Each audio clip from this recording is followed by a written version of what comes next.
Teman-teman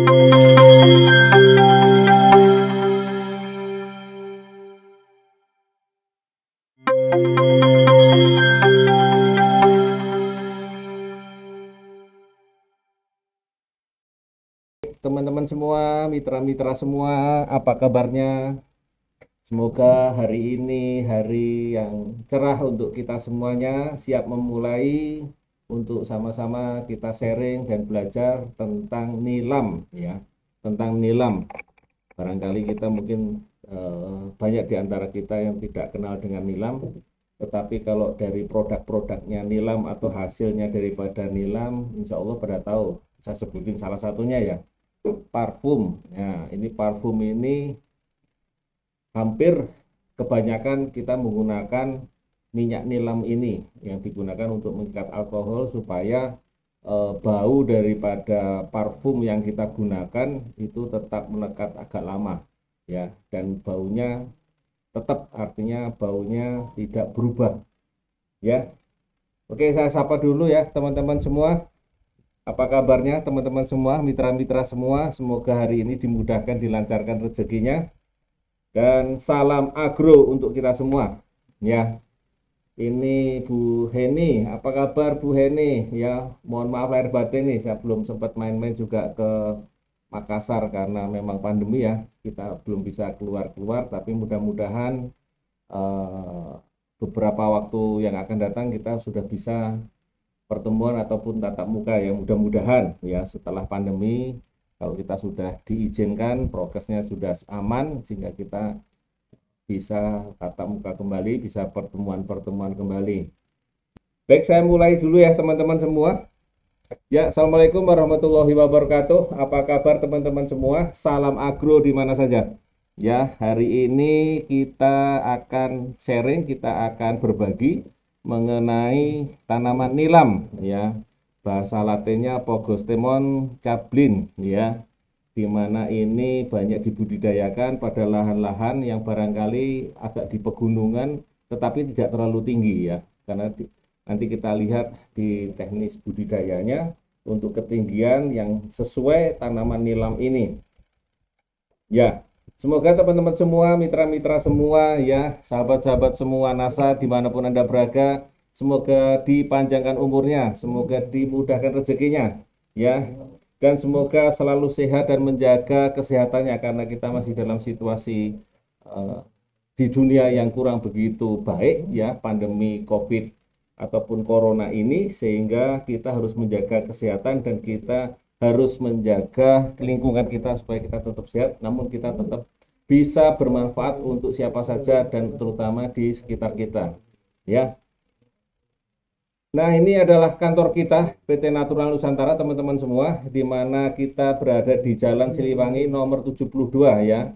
Kalau dulu namanya Jalan Ring Road Barat ya, kalau sekarang nama yang terbaru kita sekarang ini Jogja sudah ada beberapa perubahan nama jalan.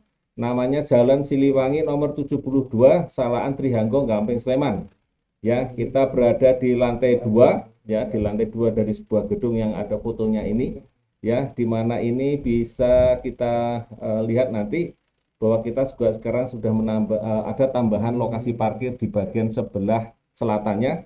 Ya, nanti kalau ada teman-teman kita datang ke kantor, ya setelah pandemi ya mudah-mudahan kita bisa menampung lah ya untuk tempat parkirnya, karena rata-rata sekarang ini teman-teman semua bawa kendaraannya cukup besar-besar ya kadang-kadang ya, dan masing-masing sudah cukup banyak teman-teman yang memiliki kendaraan roda 4, jadi mau tidak mau kita juga menambah lokasi parkirnya. Kalau nomor teleponnya masih tetap, email kantornya juga masih tetap, kalaupun mau berkirim surat melalui pos juga masih bisa ya, karena itu sudah zaman jadul barangkali, karena sekarang kita sudah menggunakan email, sekarang kita sudah menggunakan WA ataupun kita menggunakan dengan telepon ya, tetapi kalau berkirim surat itu masih nyampe. Jadi inilah kantor yang kita cintai bersama ya.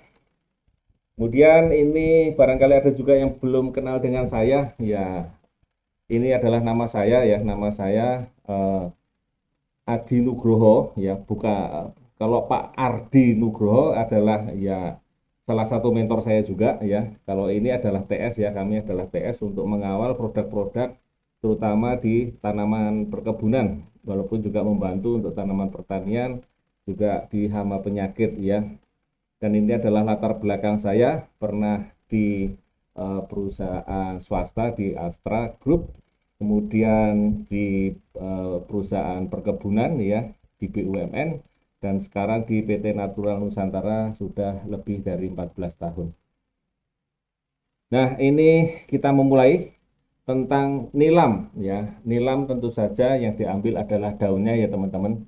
Ini adalah tanaman semacam tanaman perdu yang rendah, yang paling tinggi paling cuma 1 meter. Tapi kita biasanya seperti kayaknya tanaman teh itu kita tidak sarankan untuk sampai tinggi-tinggi ya. Paling banyak mungkin sekitar 3 ruas lah ya, paling 3 ruas untuk menjaga yaitu tentang rendemennya maupun tentang kadar pH-nya. Kadar pH itu apa nanti kita singgung di session berikutnya. Ini adalah tanaman yang sering ditanam di Indonesia ya.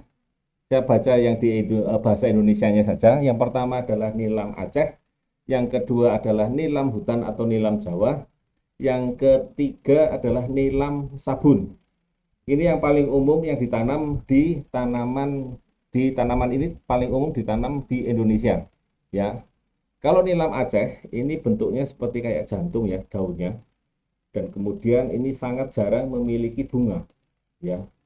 Dia bisa memiliki kadar ya ataupun rendemen itu kadar minyaknya dalam berat kering daun antara sekitar 2,5 sampai 3,5% ya, cukup besar untuk nilam Aceh. Kemudian untuk nilam hutan atau nilam Jawa ini rata-rata ada bunganya ya, ada bunganya.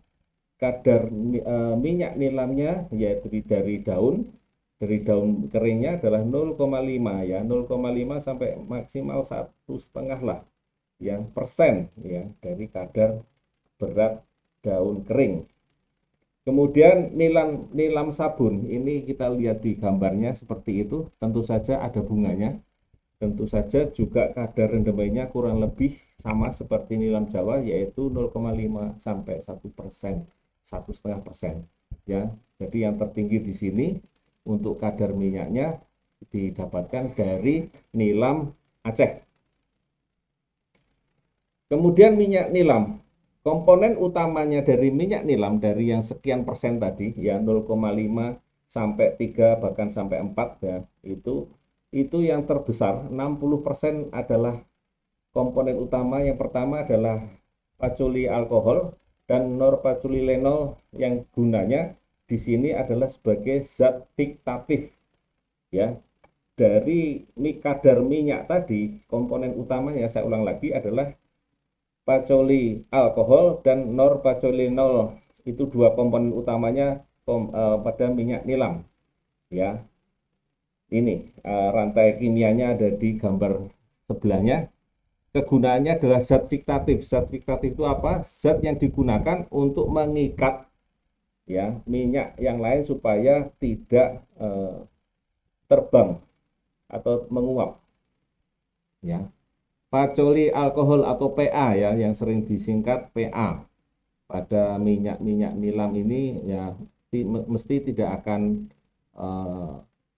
tahu ataupun mungkin akan paham dengan istilah PA, patchouli alkohol, karena ini adalah nilai yang digunakan supaya minyak nilam ini bisa kita lakukan untuk ekspor ya, kita lakukan untuk ekspor. Nah, ini adalah salah satu cara isolasi minyak atsiri dengan destilasi uap. Tentu saja ini membutuhkan kondisi memakai lab dan menggunakan alat-alat yang seperti tertera pada gambar, membutuhkan alat-alat yang canggih ya, sehingga akan mendapatkan isolasi minyak atsiri yang hasilnya juga bagus. Tetapi pada umumnya ya petani-petani kita akan melakukan cara mengambil minyak atsiri ini ya, minyak yang diambil dari nilam, minyak atsiri yang diambil dari nilam ini dengan cara yang sederhana, dengan menggunakan tong, dengan menggunakan drum seperti itu, dengan cara seperti gambar ya, sistem yang seperti itu, yaitu direbus, dikukus, baru kemudian diuapkan, barulah kita akan mendapatkan minyak atsiri dari nilam ya. Ini adalah teknologi yang barangkali bisa diserap yang banyak digunakan juga oleh petani-petani di lapangan, sehingga nanti tinggal membawa ke rumah adalah dengan minyaknya ya. Kemudian sampahnya itu bisa dimanfaatkan kembali, dicacah kembali, dikeringkan ya, untuk dikeringkan. Biasanya masih ada digunakan karena masih ada sedikit minyak atsirinya atau minyak nilamnya yang tertinggal, biasanya diulang untuk direbus lagi ya. Jadi secara sederhana pengambilan minyak nilam ini dengan direbus, dikukus, dan diuapkan ya.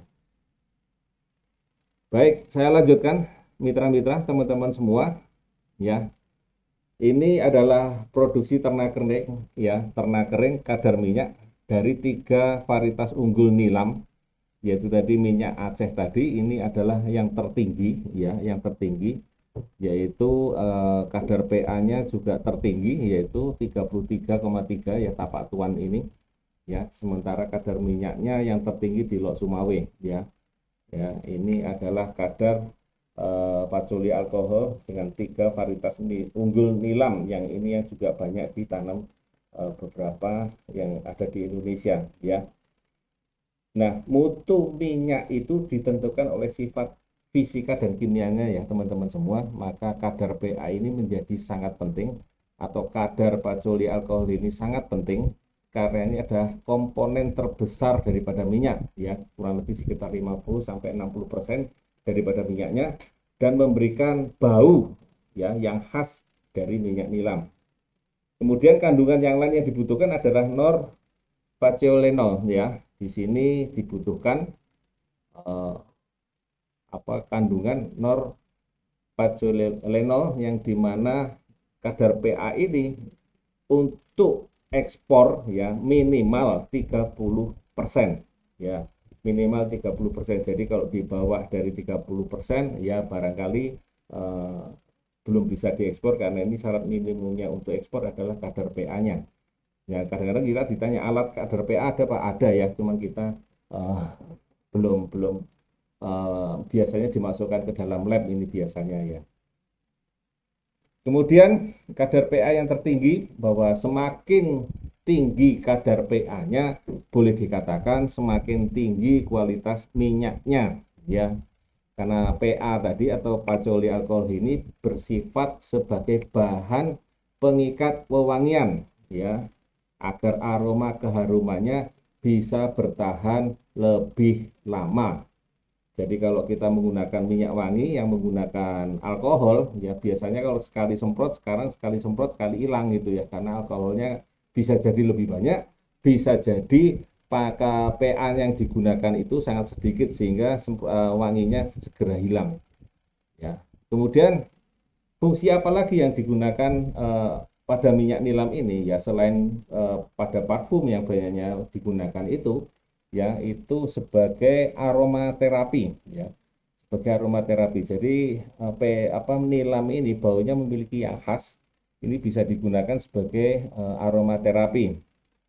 Kemudian bisa juga untuk menyembuhkan dan menghilangkan bekas luka. Jadi diambil minyaknya, dioleskan ya, tentu saja secara berkala dan rutin untuk membantu menyembuhkan dan menghilangkan bekas luka. Mencegah kulit kering ya, terutama untuk daerah-daerah ataupun negara-negara yang dingin sekalipun kadang-kadang kulitnya kering kan ya. Ini makanya minyak nilam ini bisa digunakan sebagai tambahan untuk supaya tetap lembab ya, supaya tetap lembab. Dan yang paling mungkin tidak diketahui banyak teman-teman adalah sebagai anti serangga ya, karena memang bau daripada minyak nilam ini kan khas ya, tapi kadang-kadang tidak disukai serangga. Artinya ini bisa sebagai tambahan untuk para obat-obat serangga yang digunakan supaya serangga di sekitar kita ataupun serangga di sekitar rumah barangkali, atau mungkin serangga pada tanaman kita barangkali, ini bisa sebagai bahan tambahan. Ya kita tahu kalau kita minyak nilam tentu saja harganya cukup lumayan ya, jadi kita gunakan juga sedikit-sedikit kalau untuk digunakan sebagai bahan tambahan pada bahan untuk anti serangga. Nah teman-teman semua, mitra-mitra semua, ini adalah tabel yang berikutnya. Tabel yang berikutnya yang perlu kita tahu di tabel ini adalah ya, bilangan kelarutan dalam alkohol 90%. Jadi ada yang memang 1:1 ya, kelarutannya 1:1 bisa langsung larut ya. Atau ada juga yang memang kurang begitu larut, artinya harus ditambah agak lebih banyak ya. Jadi bahannya agak lebih banyak, misalnya 1 liter alkohol ada yang ditambah mesti tambah dengan 6 liter varietas yang sidikalang terutama ini. Jadi ada beberapa sifat daripada varietas-varietas nilam yang membutuhkan jumlah yang sedikit agak banyak dibandingkan yang lain ya. Dari tabel ini kita bisa melihat bahwa varietas Tapak Tuan dan Lok Sumawe memiliki kemanfaatan yang lebih banyak daripada yang lain. Teman-teman semua, baik kita mulai untuk budidayanya, yaitu kita lihat pada kesesuaian lahannya serta iklim nilam yang dikehendaki oleh tanaman nilam ini. Ya, pertama adalah yang sering saya sampaikan bahwa ketinggian tempat ini penting dan perlu. Karena ada yang sangat sesuai, yaitu di ketinggian 100 hingga 400 meter di atas permukaan air laut. Ini sangat-sangat sesuai. Ya. Dan yang sesuai adalah antara 0 sampai 100 dan 400 sampai 700. Ya. Jadi di bawah 100 ataupun di atas 400 maksimal ya, itu 700 di atas permukaan air laut. Lebih dari 700 bisa ditanam nggak Pak? Bisa ya, tetapi pertama memang tidak sesuai. Yang kedua, nanti tanamannya biasanya itu agak lambat pertumbuhan dan perkembangannya. Yang ketiga, biasanya kadar minyaknya juga agak rendah. Ya, ini yang perlu mendapat perhatian ya teman-teman semua. Ketinggian tempat kita di mana kita akan menanam tanaman nilam menjadi perlu karena ini akan berhubungan dengan produksi, berhubungan dengan nanti rendemennya, berhubungan dengan kadar pH-nya. Ya. Kemudian parameter-parameter yang lain bisa kita lihat di sini. Saya tidak akan membacakan semuanya ya teman-teman semua. Tapi yang perlu kita cermati bersama di sini adalah nomor 1 adalah drainase atau mengalirkan airnya. Dia sangat membutuhkan drainase, tanaman nilam ini sangat membutuhkan drainase yang baik. Karena drainase yang kurang baik, tentu saja tanaman ini yang pertama dia mudah terserang penyakit jamur ataupun bakteri, sehingga kalau dalam kondisi yang lembab dan tanaman ini sedikit agak berbatang lunak pada awal-awalnya, maka kemungkinan terserang jamur ataupun bakteri sangat tinggi. Maka pada tingkat kesesuaian yang diharapkan ya pada tanaman nilam ini adalah drainase yang baik ya, drainase yang diperbaiki ataupun yang dibuat drainasenya sebelumnya kalau kita sudah memahami lahan kita untuk aliran airnya ya. Jadi tidak menghendaki aliran air yang berhenti atau tergenang. Jadi dibuatlah drainase yang baik.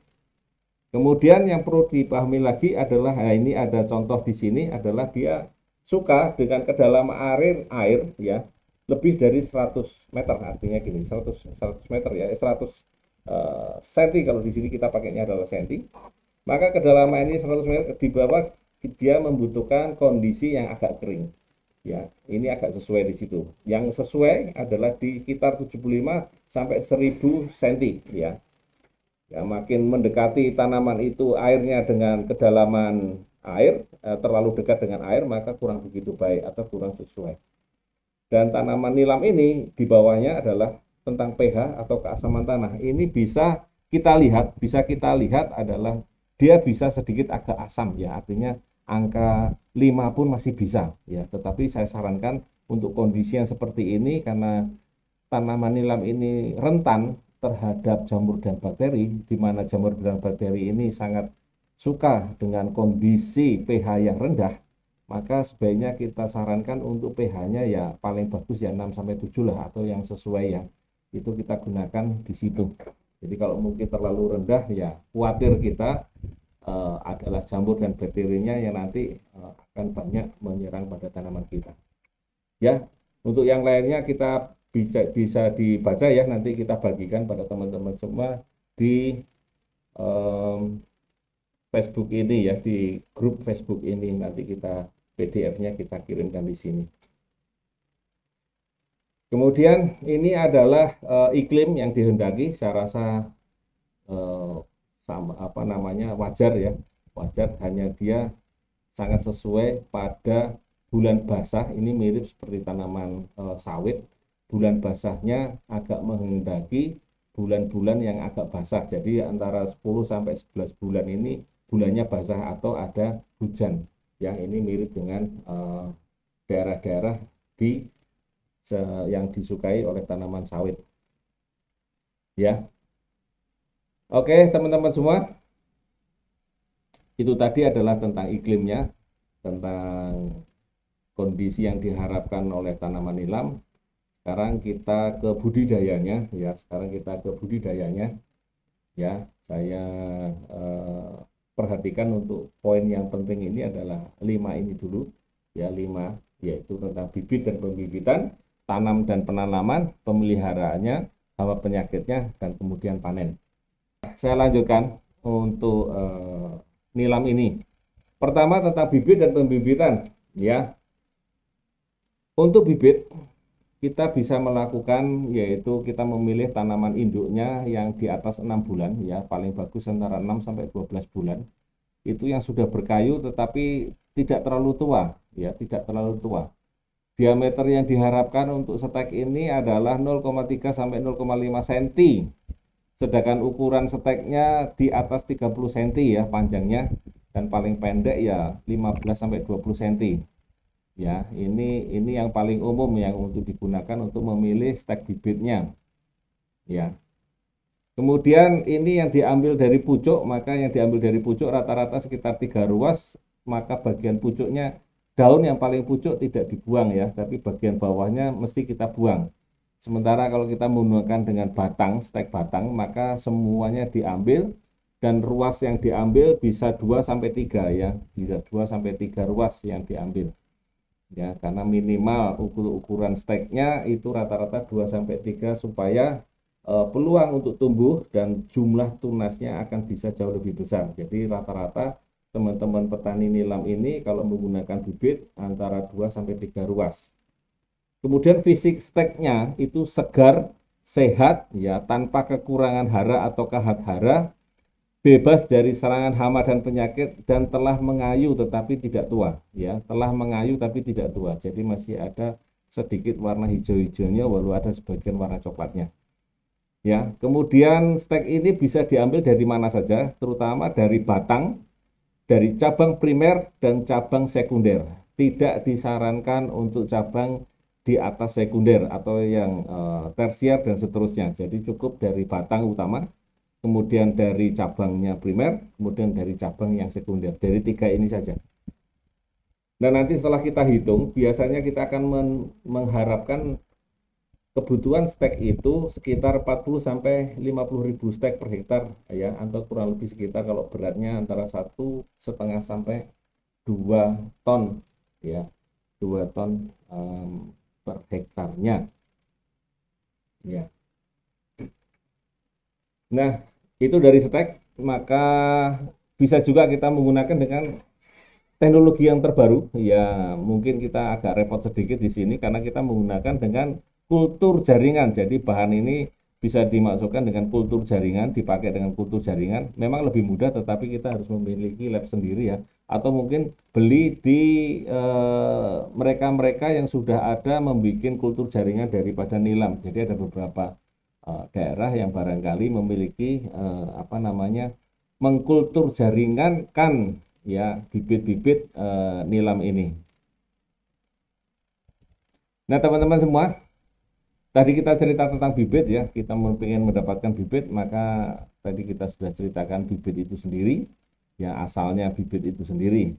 Nah sebelum kita tanam tentu saja kita perlu memahami kenapa tanah itu menjadi penting buat petani, karena tanah ini bisa kita ibaratkan sebagai rumah teman-teman, rumahnya tanaman ya, rumahnya tanaman, karena tempat tumbuh dan berkembangnya tanaman adalah tergantung dari rumahnya atau tergantung dari tanahnya ya. Kalau rumahnya sehat maka penghuninya sehat, betul ya teman-teman ya. Tetapi kalau tanahnya sehat maka tanaman juga akan sehat. Nah ibaratnya seperti itu. Tetapi apa yang terjadi bila tanahnya sakit? Ya tentu saja kita akan mendapatkan tumbuh dan kembangnya tanaman kurang begitu bagus dan bisa menyebabkan tanaman itu sendiri juga sakit. Ya.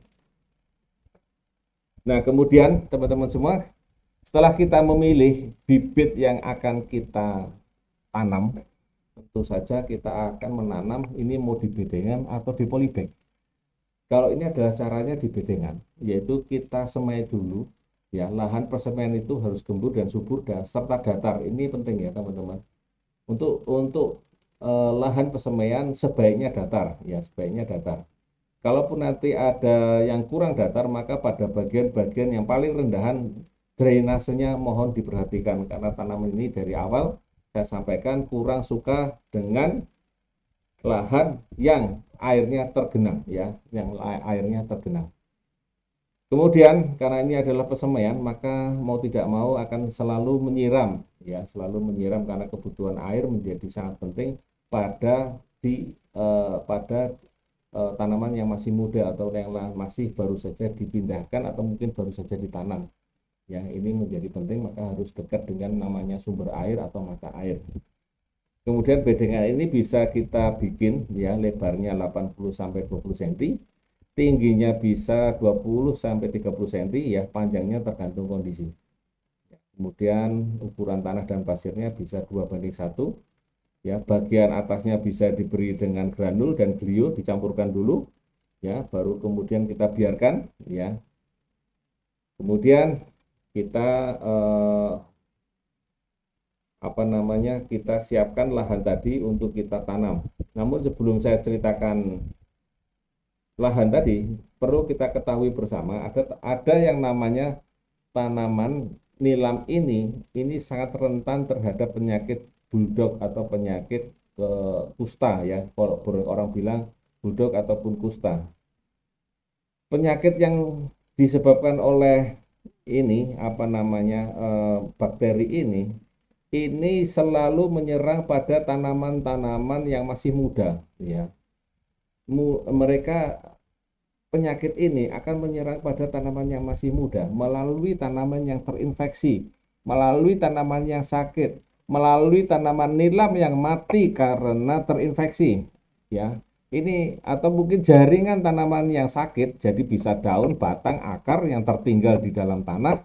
Maka begitu nanti kita membuat pembibitan untuk tanaman nilam, ya tanaman yang di awal kita sudah sehat, maka begitu tertular oleh penyakit ini, penyakit kusta dan penyakit buldog ini, maka dia akan masuk ke pembibitan nilam, tanaman nilam yang baru kita pindahkan nanti akan terinfeksi.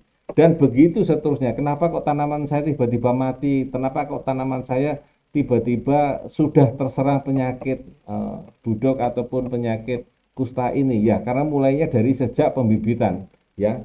Jadi ini yang perlu diperhatikan teman-teman semua ya, pada saat membuka. Saya balik lagi ya ke belakang di sini, maka pentinglah persemian ini menjadi sehat ya.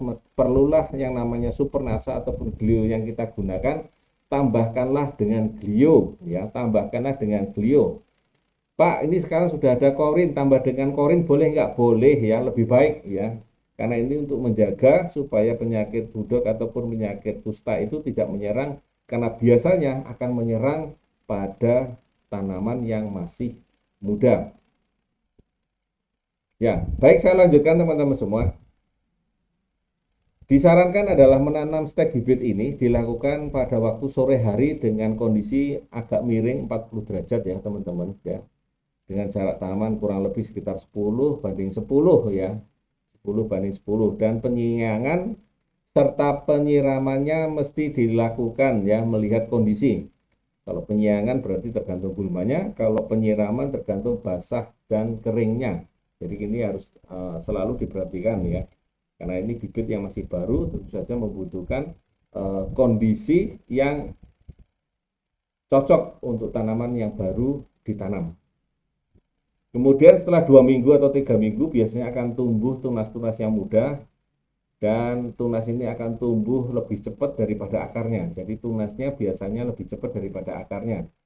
Baru nanti setelah berdaun, ada daunnya ya 2 sajalah bisa 2.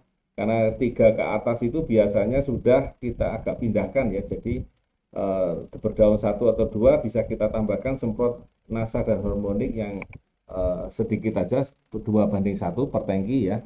Kita semprotkan di situ. Setelah ada daun ya teman-teman semua, ya setelah 3 ke atas biasanya atau 4 ke atas sudah dipindahkan ke lahan.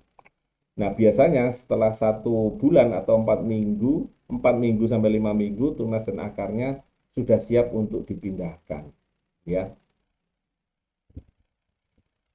Ya, ini adalah tanaman kita yang ditanam di lahan melalui bedengan ya, teman-teman semua. Ini sudah berdaun 3 ke atas yang sudah layak untuk dipindahkan ke lahan. Ya. Kemudian selain di bedengan, kita juga bisa melakukan pesemaian ini melalui kantong plastik ya, teman-teman mitra-mitra ya. Mungkin ada juga mitra-mitra yang pernah petani nilam. Ya, ini bisa juga dilakukan dengan kantong plastik ataupun polybag yang bisa digunakan dengan ukuran ya setidaknya 8 kali 12 lah ya. Kemudian dilubangi agar mendapatkan sirkulasi air dan udara yang baik. Kemudian campuran tanahnya bisa pupuk kandang banding tanahnya 21 ataupun tanah dengan pasirnya 21 ya di situ. Dan diisi maksimal ya 3/4 dari volume polybag, dibiarkan dulu sebelum dipindahkan ke bedengan yang nanti di bawah naungan ya. Jadi dibiarkan kurang lebih 4 sampai 5 hari ya. Kemudian dipindahkan ke bedengan yang disungkup ya, dibungkus. Nah, ini ada baiknya menjaga penyakit budok ataupun penyakit kusta tadi sebelum steknya kita tanam, kita kita taburkan atau mungkin kita siramkan sedikit dengan air plus glio ya, atau air glio dan korin ya, air glio dan korin campurkan jadi satu, siramkan dulu sebelum 1 hari atau 2 hari sebelum stek itu ditanam ya. Penanaman stek nilam ini sebaiknya sore hari, sama seperti yang tadi bahwa teman-teman semua mau di polybag ataupun mau di bedengan, itu dilakukan penanaman stek ini waktunya sore hari dengan sudut penanamannya kurang lebih sekitar 45 derajat ya. Kemudian di polybag ini rata-rata juga sama, 2 sampai 3 minggu sudah mulai tunas duluan yang akan muncul. Kemudian setelah 4 minggu karena dia dapat naungan ya, ini biasanya setelah 4 minggu sudah mulai naungannya sudah bisa dibuka ya, sudah dibuka pelan-pelan ya. Kemudian setelah 4 minggu sampai 5 minggu biasanya daun dan akarnya sudah menjadi kompak ataupun sama ya, sehingga bisa dipindahkan ke lahan ya. Nah, penyiraman yang pertama saya sarankan pada polybag ini adalah larutan supernasa dan glio ya. Cara membuatan larutannya, kita ambil 1 sendok makan supernasa, kemudian kita ambil 1 sendok glio dalam 10 liter air ya, 1 sendok supernasa dan 1 sendok glio dalam 10 liter air kita larutkan ya. Setelah kita larutkan, kemudian kita ambil kurang lebih setengah cup ya, setengah cup daripada minuman cup itu ya. Kemudian kita siramkan per tanaman, kita siramkan satu persatu ya. Ini untuk membantu, pertama adalah pertumbuhan akarnya yang biasanya agak terlambat daripada daunnya akan lebih mudah, akan lebih cepat. Sekaligus ada glionya di sini untuk membantu yang mencegah penyakit budok ataupun penyakit kusta, yang dimana ini menjadi salah satu penyakit yang ditakuti para petani nilam ya. Ini adalah yang tanaman di polybag ya, yang sudah siap untuk dipindahkan. Dan ini pembuatan steknya, kita bisa pilih tadi yang untuk pucuknya, daunnya ditinggalkan di bagian pucuknya, sementara untuk di bagian batangnya ini diambil 2 sampai 3 ruasnya, kita tancapkan ya. Kemudian sungkupnya juga kita mulai buat di situ ya. Kita menggunakan dengan sungkup biasanya kalau menggunakan dengan polybag. Ya, seperti itu. Dan ini adalah tanaman-tanaman yang ditanam ya dengan menggunakan polybag. Dan nanti setelah muncul di minggu ketiga ataupun minggu keempat, setelah kita lihat pelan-pelan sungkupnya akan kita buka supaya tanaman muda tadi pelan-pelan mendapatkan sinar matahari, ya. Ya, kita sungkup seperti itu. Ini adalah gambarnya yang sudah siap untuk mulai bisa dibuka sungkupnya. Baik teman-teman, mitra-mitra, sahabat-sahabat semua, ya kita langsung ke tanam dan penanaman, ya, karena bibit yang sudah kita siapkan, sudah kita semai, sudah kita tanam di polybag, ya, kita ke penanaman. Mulai dari olah tanah, ini kita lakukan 1-2 bulan sebelum penanaman, kita olah sampai dalamnya kurang lebih 30 cm, ya. Jadi 1-2 bulan sebelum ditanam itu sudah kita olah terlebih dahulu teman-teman semua. Ya, artinya pada saat kita mulai membuat pembibitan, mulai saat itu juga kita juga sudah mulai untuk mengolah lahannya. Ya, kita balik lahannya. Ya, dibuat dengan kedalaman kurang lebih 30 cm. Ya, ini pada lahan yang rata tentu saja ya teman-teman, karena ada juga tanaman-tanaman nilam ini yang ditanam di lahan-lahan yang memiliki kemiringan. Jadi mesti mulai diolah, yaitu dibuat dengan tapak kudanya. Ya. Kemudian setelah tanah diolah, dibuatkan bedengan, ya, dengan tinggi kurang lebih sekitar 20-30 cm. Ini pada lahan-lahan yang datar ya teman-teman. Kemudian lebarnya adalah 1-1,5 meter, panjangnya disesuaikan, ya. Dan jangan lupa teman-teman semua, tebarlah dolomit atau kapur pertanian. Karena tadi kita lihat dari tabel di depan adalah tanaman nilam ini kurang menyukai kondisi pH yang agak rendah karena dia rentan terhadap penyakit-penyakit yang disebabkan oleh jamur maupun bakteri. Ya, tapi saya nggak punya Pak alat pH meternya. Oke lah, kalau begitu kita taburkan ya setidaknya kurang lebih 300 kilo, ya, 300 kilo per hektarnya ditaburkan, ya, ditaburkan pada saat berbarengan pengolahan lahan, ya, pengolahan lahan biar supaya terjadi reaksi di mana pH-nya nanti setidaknya akan bertambah, ya, tidak, terutama untuk lahan-lahan yang biasanya setelah menanam tanaman-tanaman hortikultura, misalnya tanaman cabai atau mungkin tanaman padi misalnya begitu. Lah ini ada baiknya sebelum ditanam tanaman nilam ataupun tanaman selah, maka bisa kita taburkan dolomit terlebih dahulu. Ya, ini adalah lahan yang mau ditanam langsung tanaman nilam, ya. Berarti kita buatkan bedengan-bedengan seperti itu, ya. Pada lahan-lahan datar ya teman-teman semua. Kalau lahannya kurang datar, tentu saja dibuatkan tapak-tapak kuda atau barisan-barisan untuk tanamannya, ya. Nah, setelah dibiarkan dibentuk bedengan, biarkan dulu 2 minggu, cangkuli lagi sampai tanahnya halus, ya.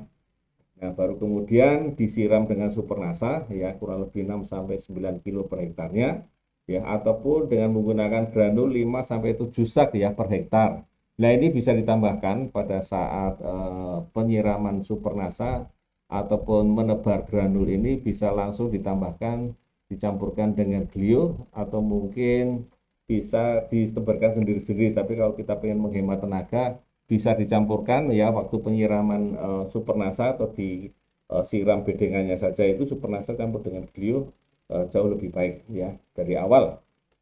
Kemudian granul juga diberikan dari awal, bisa ditambahkan dengan campur dengan 10-12 kotak per hektarnya. Dan ini setelah 1 minggu, ya, setelah disiram ataupun setelah ditebar dengan granul, baru kita buat lubang tanam dengan ukuran 15-15 kali dalamnya 15 dengan jarak tanam yang menyesuaikan, ya teman-teman semua. Setelah lebar parit, saya katakan tadi parit ini atau drainase ini menjadi hal yang sangat penting dan perlu diperhatikan karena tanaman ini sama dengan juga tanaman vanili ataupun tanaman-tanaman yang rentan terhadap jamur dan bakteri, maka perlu diperhatikan yang namanya parit drainase. Jadi tanaman yang rentan-rentan seperti ini, maka drainasenya tentu saja lebih lebar dan dalam sehingga bisa menampung air dan bisa bagian yang tanaman tadi tidak tergenang sehingga air tetap ada di dalam parit ataupun ada di dalam saluran ya drainasenya. Jadi drainase ini sangat penting. Setelah kita olah lagan, maka drainase diperhatikan di mana tempat-tempat yang mengumpulnya air, maka buatlah yang agak dalam. Kalau itu daerah genangannya agak dalam atau airnya agak banyak, maka paritnya agak dalam ya. Nah, kemudian kita lakukan penanaman. Setelah kita siapkan olah lahan, maka kita lakukan penanaman ya. Setelah bibit tadi umurnya kurang lebih sekitar 4 sampai 5 minggu sudah siap atau berdaun 3 ke atas ya, maka kita lakukan penanaman. Nah, penanaman ini bisa secara langsung atau tidak langsung. Yang tidak langsung tentu saja kita ambil dari pesemaian ya, dari polybag tadi yang sudah memiliki akar dan memiliki 2 sampai 4 daun ya. Jadi kemudian nanti kita masukkan ke dalam lubang yang sudah kita siapkan 2 minggu sebelumnya tadi, kita isi satu persatu ya. Bila akarnya terlalu panjang, ada baiknya kita potong ya. Karena nanti kalau terlalu panjang nanti akan melipat-lipat di dalam tanah. Jadi dipotong ya, jangan terlalu panjang. Dan ini juga sering menyebabkan lipatan ini kalau akarnya melipat, maka akan terjadi kerusakan pada akar. Kalau akarnya rusak, maka mudah diserang oleh penyakit busuk akar atau mudah diserang oleh penyakit yang tadi, penyakit yang ditakuti oleh petani-petani nilam adalah penyakit apa namanya, kusta tadi ya. Itu sangat mudah pada lipatan-lipatan akar ini karena ada kerusakan pada lipatan akar. Ya. Ya, kemudian ini adalah penanaman seperti itu. Hati-hati kalau kita menggunakan dengan polybag, tentu saja harus menggunakan dengan alat.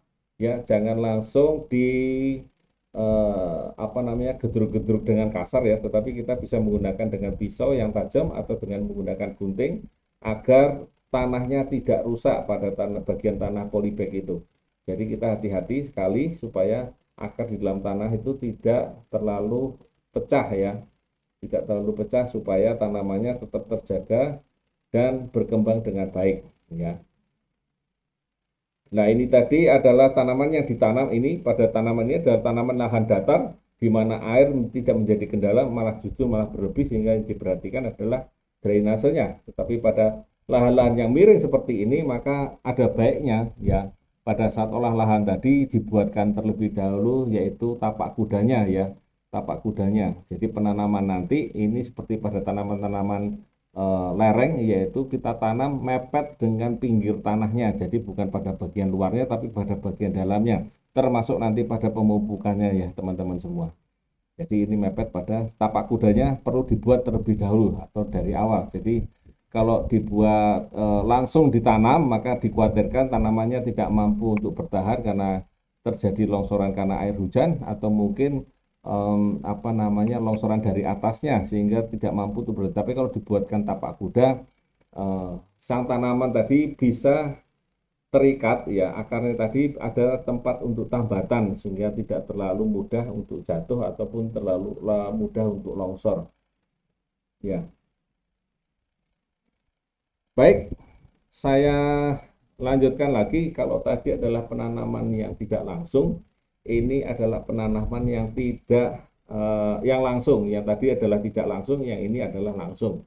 Karena langsung biasanya maka diambil dari kebun induk ya, yang biasanya juga setiap lubang akan ditanami 2 atau 3 stek untuk menjaga kemungkinan stek yang mati atau terlalu dangkal. Jadi minimal adalah sekitar 10 cm ya kalau kita masukkan di situ, sekitar 10 cm dengan kedalaman sekitar 10 cm masukkan di situ ya. Jadi penanaman baik itu pada penanaman bibit maupun penanaman secara langsung seperti ini dimasukkan minimal 10 cm ya, minimal ke dalam tanah adalah 10 cm. Kalau terlalu dangkal maka mudah roboh ya, kalau terlalu pendek maka apa namanya, misalnya kurang dari 2 buku, kemungkinan adalah mati atau mungkin tunasnya tidak tumbuh dengan baik ya. Tapi saran penanaman secara langsung ini memang banyak teman-teman dari petani nilam tidak menyarankan ya, tidak menyarankan untuk diterapkan karena penanaman secara langsung ini tingkat kematiannya agak tinggi sehingga nanti penyulamannya agak menjadi agak lebih banyak. Ya, saya lanjutkan ya teman-teman semua. Ya, Ini adalah tanaman nilam yang biasanya ditanam secara monokultur, artinya hanya satu tanaman saja, yaitu tanaman nilam saja. Tidak dicampur dengan tanaman yang lain, ya. Ini adalah yang monokultur. Sementara ada juga yang menanam dengan tumpang sari, ya. Ada yang menanam juga dengan tumpang sari, yaitu bisa dengan tanaman coklat atau tanaman-tanaman perkebunan yang lainnya, ya, yang taman yang lainnya, ya, itu bisa ditanam di eh, dengan cara tumpang sari, ya. Dengan hortikultura juga boleh, ya, misalnya dengan tanaman yang lain, ya, kacang tanah misalnya begitu, ada beberapa yang menggunakan dengan satu barisnya adalah kacang tanah, ya, macam-macam lah, ya. Jadi ada beberapa tanaman-tanaman yang ditumpang sarikan dengan tanaman nilam ini. Nah, untuk pupuknya, produk NASA yang digunakan bagaimana, Pak? Ya, ini tadi dari awal sebelum tanam kita sudah menggunakan dengan Super NASA dan Glio, ya, ditaburkan ataupun disebarkan ataupun disiramkan.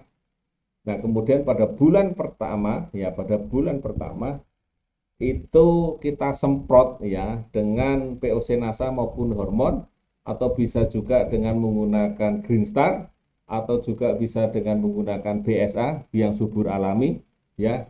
Itu disemprotkan 3:1, ya, 3:1 untuk POC NASA-nya 3, untuk hormoningnya 1, ya, tutup per tangki 12 hingga 15 liter air, ya, bisa kita semprotkan di situ.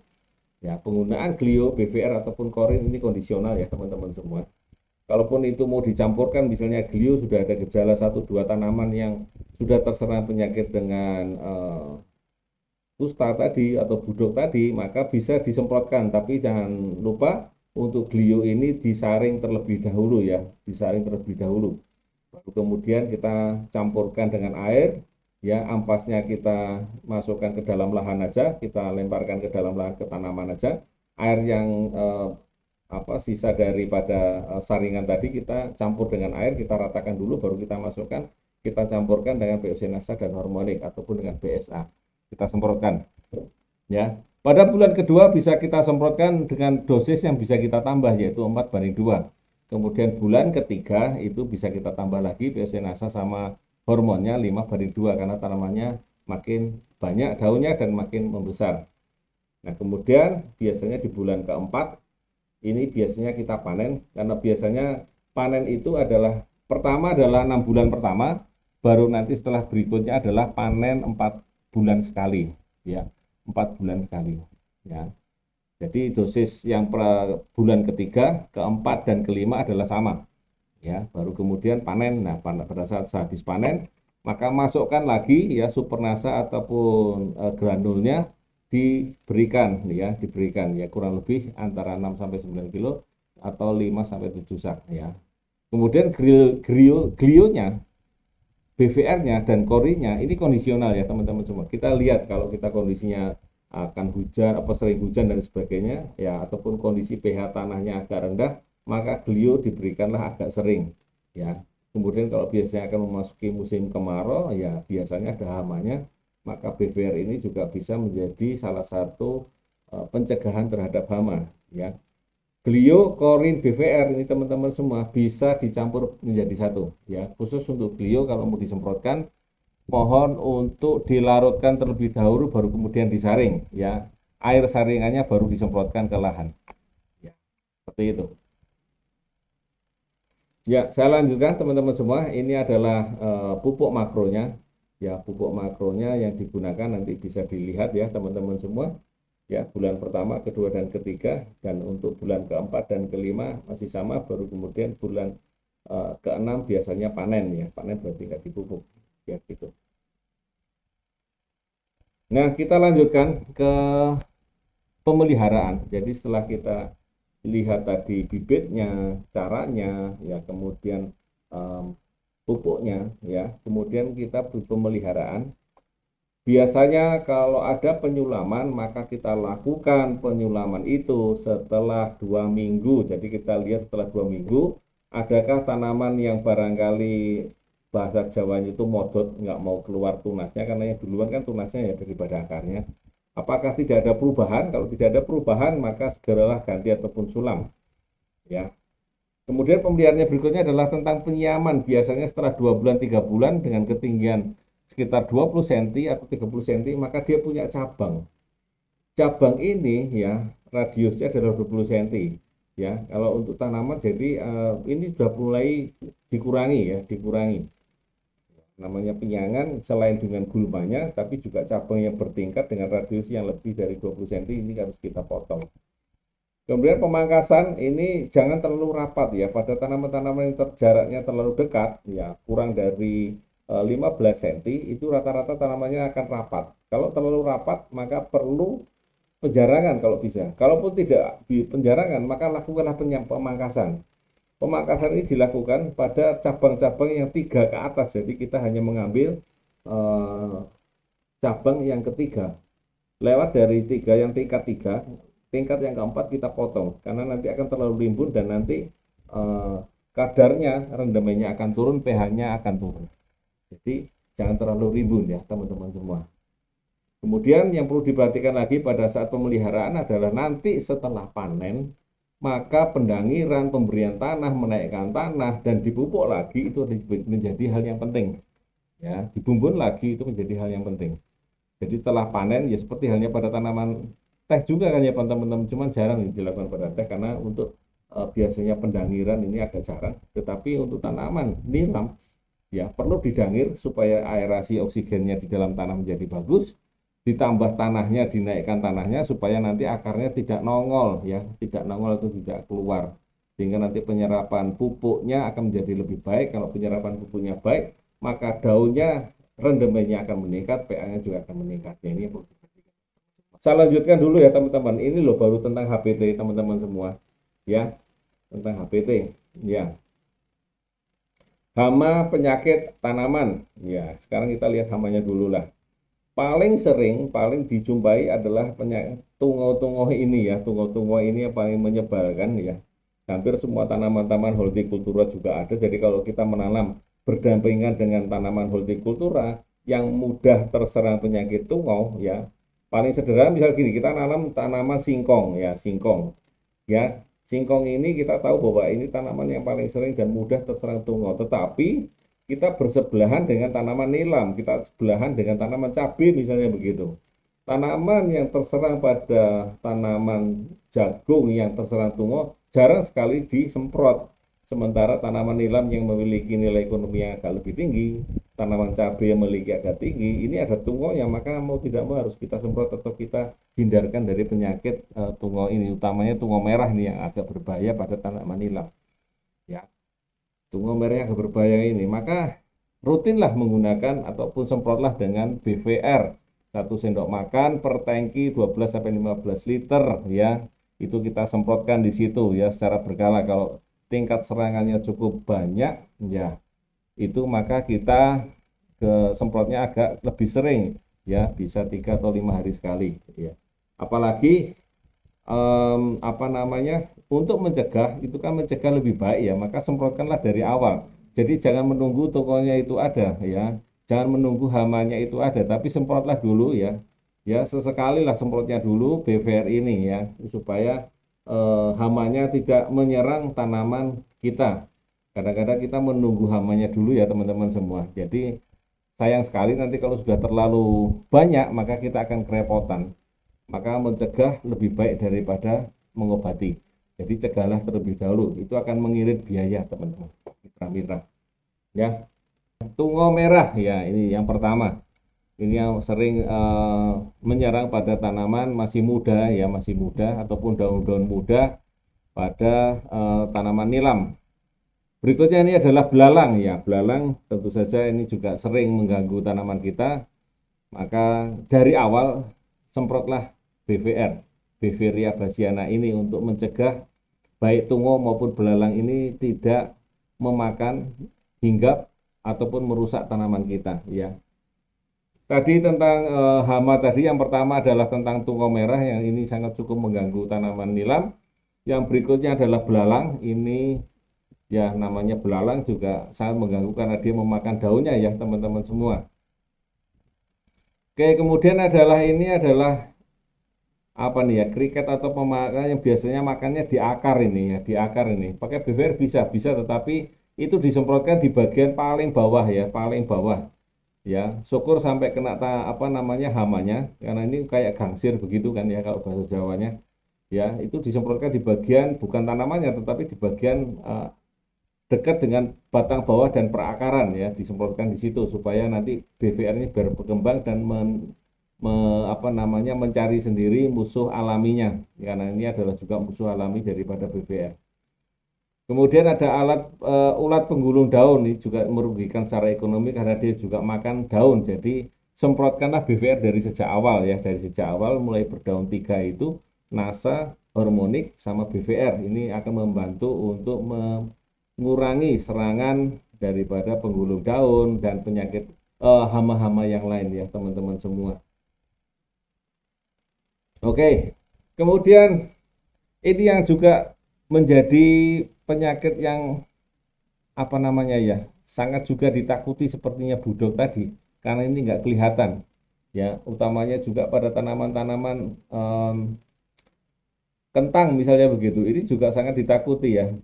Ini tidak nampak karena ini adalah cacing yang sangat berukuran sangat kecil ya, nematoda, dan ini suka pada daerah-daerah yang lembab, suka pada daerah-daerah yang banyak airnya, suka yang pada daerah-daerah yang memiliki bahan organiknya banyak, dan biasanya nematoda ini juga suka pada daerah-daerah yang banyak tanaman pisangnya. Artinya di dalam di bawah tanaman pisang ini juga banyak nematodanya.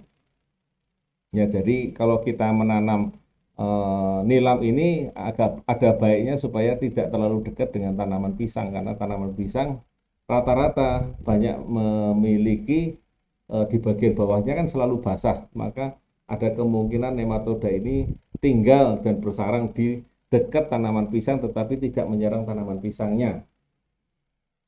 Oke, ini ada pertanyaan sedikit nih, Pak Sony, organik NASA BVR bisa dimix dengan Pestona, Pak? Mohon maaf, Pak, itu tidak bisa karena yang namanya Pestona adalah tetap pestisida nabati, di mana itu bisa mematikan eh, spora-spora daripada BVR, glio maupun korin, Pak. Ya, jadi tidak bisa ya. Saya jawab aja ya, Pak Sony, nggih. Ya, terima kasih untuk teman-teman yang sudah hadir. Ini ada yang lainnya.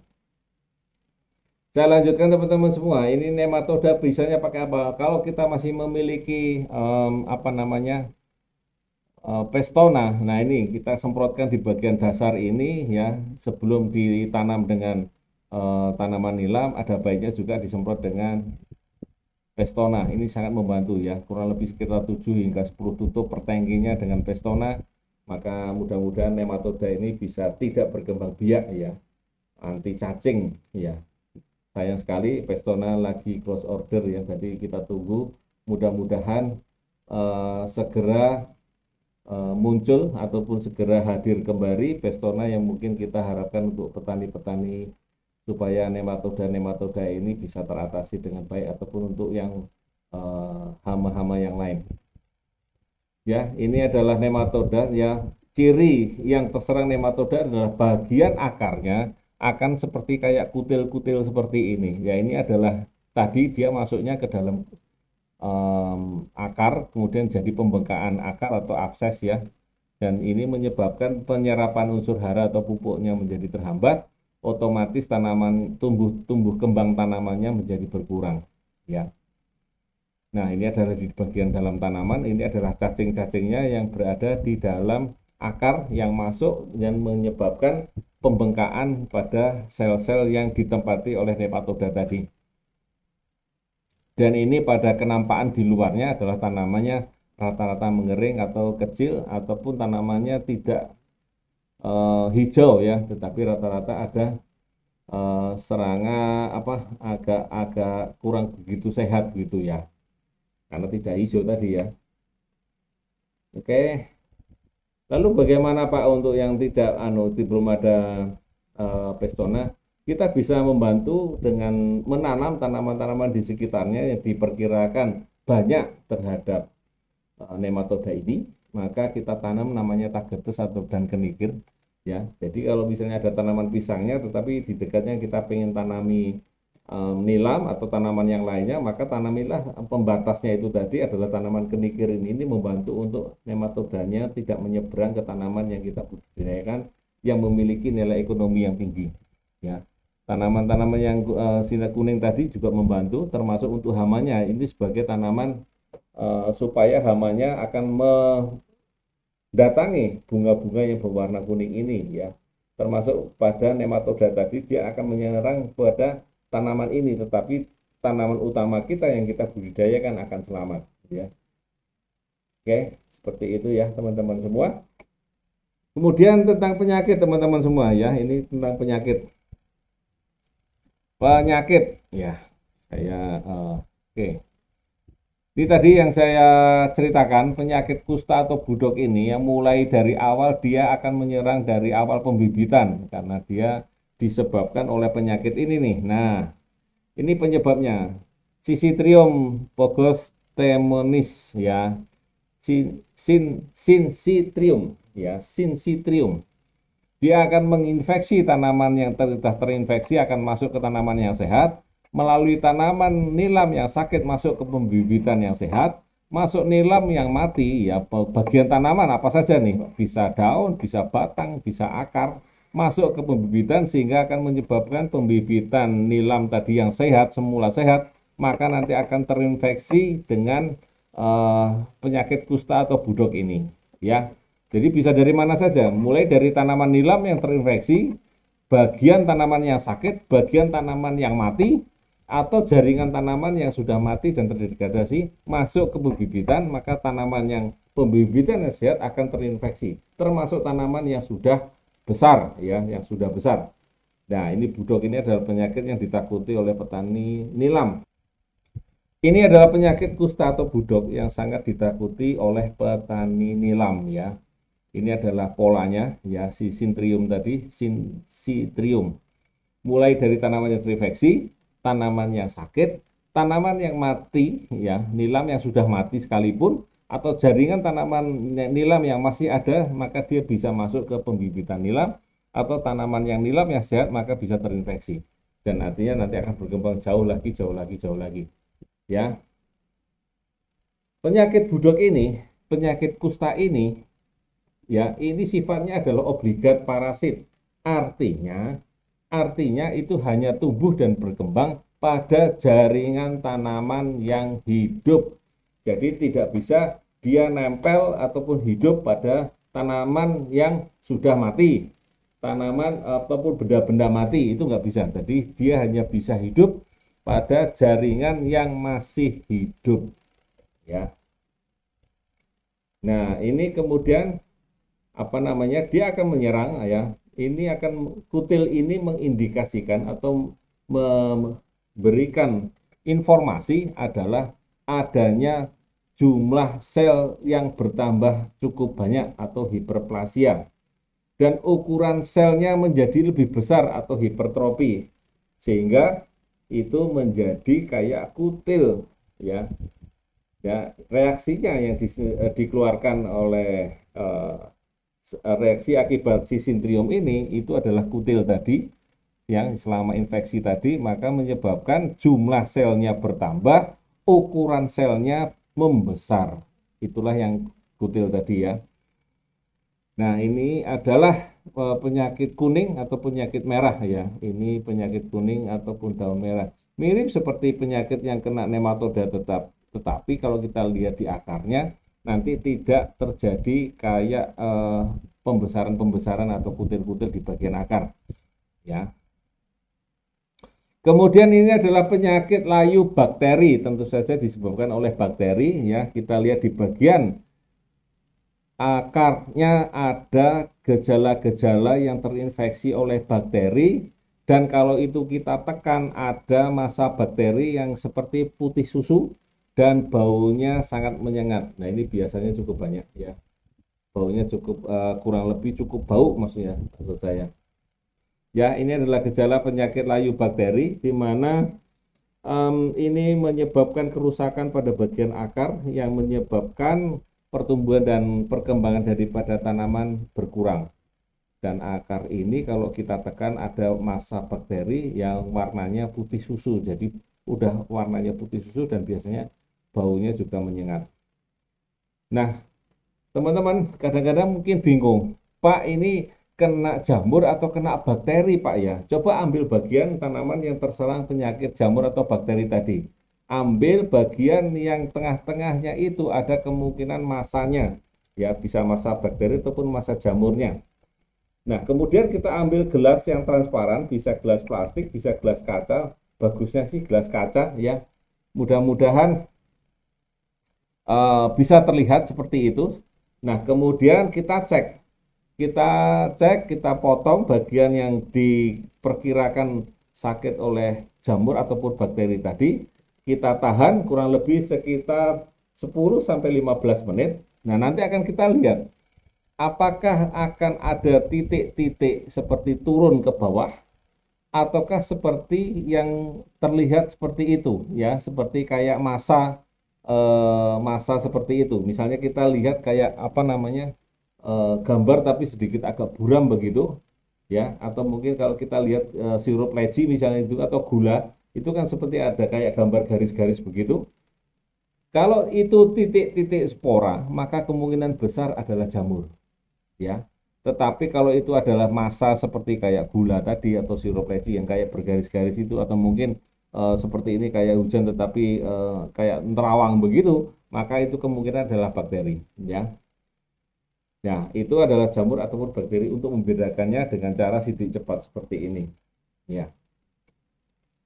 Nah, kalau sudah seperti ini, maka dia akan mengalami kelayuan ya sekitar 2 sampai 5 hari setelah terinfeksi. Ya, biasanya ada cabang yang layu, ya kemudian nanti lama-lama seluruh bagian tanaman layu. Kalau tanamannya nanti sudah berumur 1 sampai 3 bulan, maka terjadi serangannya setelah 6 hari, ya. Setelah 6 hari akan terlihat. Tapi kalau tanamannya umur 4 sampai 5 bulan, ya, kematian terjadi 1 sampai 2 minggu setelah gejala terlihat. Jadi ini cukup cepat ya teman-teman semua, jadi sekitar 1 sampai 2 minggu. Artinya apa? Artinya begitu akan nampak 1 atau 2 daun yang sudah gejala seperti terinfeksi penyakit bakteri seperti ini, ya, nah, seperti ini, ya ada layu-layu bagian pucuk-pucuknya itu sebagian 1 atau 2, ya seperti itu, segeralah rutinkan ya semprot dengan glio maupun glio maupun korin ya, glio dan korin boleh ya, dua-duanya dicampur glio dan korin. Khusus untuk glio dilarutkan dulu, disaring, baru air saringannya disemprotkan bareng nanti dengan korin ya, seperti itu ya. Jaringan tanaman ataupun batang yang sudah terserang biasanya kulit sekundernya mengelupas ya, namanya juga terserang oleh penyakit busuk, maka kulit akarnya yang sekundernya mengelupas ya. Kemudian bila cabang yang layu dipotong maka akan nampak seperti lendir atau susu. Begitu pula setelah direndam dalam air bersih ya. Jadi tetap akan nampak ini lendirnya tadi itu. Ya, jadi seperti kayak kalau boleh dibilang kayak gula atau mungkin sirup leci yang warnanya sama-sama jernih, tetapi kalau kita lihat lebih jelas maka biasanya akan ada semacam kayak sesuatu yang bergerak-gerak itu kayak gula begitu ya, kata garis-garis seperti itulah, itu berarti adalah bakteri. Oke. Nah, untuk penyakit layu bakteri ini, yang pertama adalah sanitasi dan eradikasi. Artinya apa? Bersihkan dulu pH-nya ini, dengan pH-nya dinaikkan, maka biasanya bakteri ini tidak suka pada pH yang cukup tinggi. Dia suka pada pH yang rendah. Tapi kalau pH-nya dinaikkan, maka biasanya bakteri ini berkurang. Kemudian tanaman-tanaman yang pernah sakit akibat layu bakteri dikumpulkan, dikeringkan, dibakar ya. Ditempatkan di satu titik ya, sehingga ini tidak menyebar, apalagi ditempatkan di daerah yang lebih tinggi daripada tanah yang lain, nanti akan menular ke bawahnya karena ini bakteri bisa menular. Ya, cepat sekali menularnya. Jadi ditempatkan yang aman dan kemudian dikeringkan, kemudian dibakar. Ya.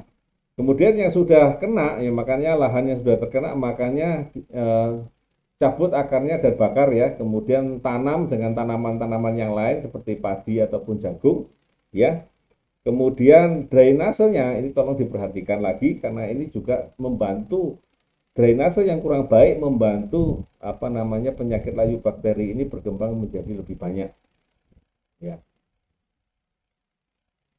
Nah, kemudian ya kita bisa menggunakan dengan bibit yang unggul yang pertama, kemudian kita gunakan dengan agensia hayati ya. Kita punya ada glio dan korin, nanti kita bisa manfaatkan ya, dicampur juga boleh. Asal pada saat penyemprotan glio dilarutkan terlebih dahulu, kemudian disaring, air dari glio ditambah dengan korin, semprotkan ya dalam satu tangki 1 sendok glio 1 sendok korin ya, kurang lebih seperti itu. Disemprotkan secara rutin ya, digunakan agak cukup sering supaya penyakit ini ya, penyakit budok maupun penyakit layu bakteri yang sering datang pada tanaman nilam ini menjadi terkendali. Ya, kemudian untuk menggunakan pestisida nabati juga boleh dari cengkeh dan kayu manis ataupun ditambahkan pada glio dan korin ini boleh ya. Nah, ini untuk penyakit pestisida kimia, untuk yang lainnya boleh dengan bahan aktif, streptomycin ataupun karbofuran. Ini kalau sudah terpaksa sekali alternatif yang paling akhir. Nah, teman-teman, mitra-mitra, sahabat-sahabat semuanya, ya, ternyata ada juga yang mengganggu ya selain hama dan penyakit, yaitu tentang adanya senyawa alelopati. Alelopati itu apa? Adalah senyawa bersifat racun yang dikeluarkan oleh tumbuhan yang menghambat pertumbuhan tumbuhan lain ataupun tumbuhannya sendiri. Ya, jadi ini aneh juga nih, menghambat pertumbuhannya sendiri. Artinya ada zat yang dikeluarkan ya, yang dilepaskan atau senyawa yang dilepaskan dan itu bersifat racun untuk tanaman yang lainnya ataupun mengganggu tanaman yang lainnya ya. Jadi tanaman itu adalah kurang lebih ada dua ya yang saya sebutkan di sini. Ada rumput bermuda yaitu Sinodon dactylon ya, ataupun ini adalah biasanya kalau tanaman ini ada maka tanaman yang lain akan pertumbuhannya terganggu, dan ini sangat jarang ataupun tidak disarankan kita menanam jagung ya, menanam jagung bersebelahan dengan tanaman nilam, karena nanti tanaman nilamnya pertama karena ternaungi ya, setelah ternaungi maka pertumbuhan dan perkembangannya berkurang, kemudian ada kemungkinan bahwa jagung-jagung tertentu memiliki kandungan alelopati ya. Jadi kurang disarankan untuk menanam bersamaan atau tanaman bersamaan dengan tanaman jagung ya. Kemudian ya, caranya bagaimana menekan senyawa alelopati ini pada nilam ini ya, bisa kita rotasi tanaman nilam ini dengan tanaman min ataupun menta ya. Kemudian juga dilakukan dengan pengapuran. Jadi pengapuran atau pemberian dolomit itu membantu ya senyawa alelopati ini menjadi toksisitasnya rendah atau serangannya jadi rendah. Jadi pengapuran dolomit itu membantu untuk alelopati ini berkurang serangannya pada tanaman-tanaman yang rentan terhadap alelopati ya. Kemudian kita tanamin ataupun menta ya, itu juga membantu ya. Nah, ini adalah senyawa alelopati, serangannya adalah seperti ini, nanti bisa dibaca sendiri ya teman-teman semua. Alelopati itu sendiri bisa dikelompokkan ada 5 jenis, ada asam fenolat, ada kaumorat, ada terpenoid, ada flavonoid, ada skopulaten ya, penghambat fotosintesa ya. Ini senyawa-senyawa yang mengurangi pertumbuhan dan perkembangan tanaman nilam. Nah, terakhir adalah tentang panen ya, teman-teman, mitra-mitra, sahabat-sahabat semua dimanapun Anda berada. Kita melakukan panen. Yang pertama adalah 6 bulan yang pertama ya, 6 bulan yang pertama, kemudian 4 bulan, setiap 4 bulan berikutnya sampai berumur 3 tahun ya. Setelah itu tanaman nilam ini baru kita lakukan peremajaan ya. Artinya tanaman nilam ini sekali tanam itu bisa kurang lebih kita panen antara 7 sampai 8 kali ya, karena setelah 3 tahun kan mesti diremajakan.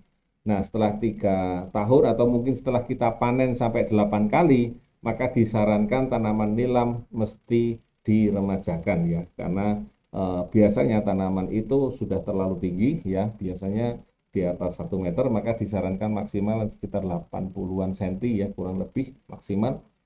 ya kemudian tanaman ini bisa terlalu rimbun, ya kemudian rendemen dan kadar pH-nya juga sudah mulai menurun. Jadi untuk meningkatkan kadar rendemen sekaligus juga kadar pH-nya, maka setiap 3 tahun atau 8 kali panen, maka sebaiknya dilakukan yang namanya peremajaan. Ya, biasanya panen itu akan dilakukan saat pagi hari. Ya, karena kalau terjadi siang hari, maka metabolisme pada sel daun itu mengurangi laju pembentukan minyaknya kalau siang hari. Ya, kemudian biasanya transpirasi daun itu agak pendek. Kondisi daunnya pun pada saat siang hari kurang elastis sehingga akan mudah sobek. Dan kemudian ya akan menyebabkan jumlah minyak yang dihasilkan berkurang. Jadi disarankan untuk proses panen ini adalah pilihannya adalah pagi hari ataupun sore hari. Ya. Nah, ini adalah kesaksian dari teman-teman kita. Ya, ini adalah baru menggunakan dengan POC NASA dan hormonik ya, yang biasanya mendapatkan 7 karung, setelah pakai NASA bisa 19 karung ya. Ya luar biasa teman-teman, terima kasih atas kesaksiannya ya. Mungkin ada kesaksian-kesaksian yang lain bisa dikirimkan kemari ataupun ke kami untuk berbagi kesaksian dengan teman-teman yang lain di seluruh Indonesia ya. Mudah-mudahan ini bisa bermanfaat untuk teman-teman semua. Ternyata NASA bisa membantu semua petani-petani untuk meningkatkan produksi tanamannya, produksi daun nilamnya, produksi rendemen ya, rendemen ataupun kadar minyak daripada petani-petani nilam. Nah, kelebihannya apa teman-teman semua, mitra-mitra sama sahabat semua? Yang pertama adalah daunnya bertambah ya. Seperti kesaksian yang baru saja kita lihat di sini adalah daunnya bertambah. Kalau daunnya bertambah, maka kemungkinan besar berat daun kering nilam akan meningkat. Ya, kadar minyak yang tadi ataupun rendemen tadi itu kurang lebih sekitar ya 2-3% ya. Ya, kalau untuk jenis Aceh itu tadi katakanlah 2% ataupun 3% ya akan meningkat. Kali berat keringnya, maka akan lebih meningkat. Ya, kemudian kalau kadar minyaknya meningkat, maka kadar paceoli alkoholnya juga meningkat. Maka inilah kelebihan kita dengan menggunakan teknologi NASA ini sangat membantu meningkatkan ya jumlah daunnya bertambah, kadar minyaknya meningkat, kadar pH-nya juga insya Allah meningkat. Karena apa? Karena pupuk yang kita gunakan, yang kita berikan ya cukup lengkap ya, cukup lengkap dan berimbang ya. Ada makro dan ada mikronya. Jadi ini adalah pupuk yang luar biasa yang membantu kita untuk memberikan tambahan buat petani ya, menyebabkan jumlah daunnya bertambah, otomatis berat keringnya daun nilam bertambah, kemudian kadar rendemen minyaknya juga meningkat, nah kadar pH-nya juga insya Allah meningkat ya. Kemudian kalau kita mau mengarah kepada industrinya sendiri, ini adalah ada tambahan sedikit informasi untuk parameter mutu minyak nilam ya yang masih digunakan seperti ini. Ya, saya rasa kita cukup di budidayanya saja ya teman-teman semua untuk membantu petani-petani nilam meningkatkan produksinya, meningkatkan kadar minyaknya, sekaligus meningkatkan kadar paceoli alkoholnya atau pH-nya. Semoga mudah-mudahan petani nilam kita bisa menikmati ya untuk diekspor sehingga karena minimal kadar pH-nya adalah 30% ya, kadar pH-nya adalah 30%. Baik teman-teman semua, ini tadi yang sudah bisa saya sampaikan, mudah-mudahan bisa memberikan manfaat buat teman-teman semua. Mudah-mudahan bisa juga memberikan tambahan ilmu pengetahuan, mudah-mudahan bisa membantu petani-petani di nilam di seluruh Indonesia, karena dengan teknologi NASA ini ya tentu saja akan memberikan kemanfaatan yang lebih baik untuk teman-teman ataupun mitra-mitra ataupun sahabat-sahabat petani-petani nilam di seluruh Indonesia. Terima kasih atas waktunya, terima kasih, kita bersua kembali di dalam waktu dan kesempatan ya. Semangat pagi dan salam agro untuk semuanya. Assalamualaikum warahmatullahi wabarakatuh.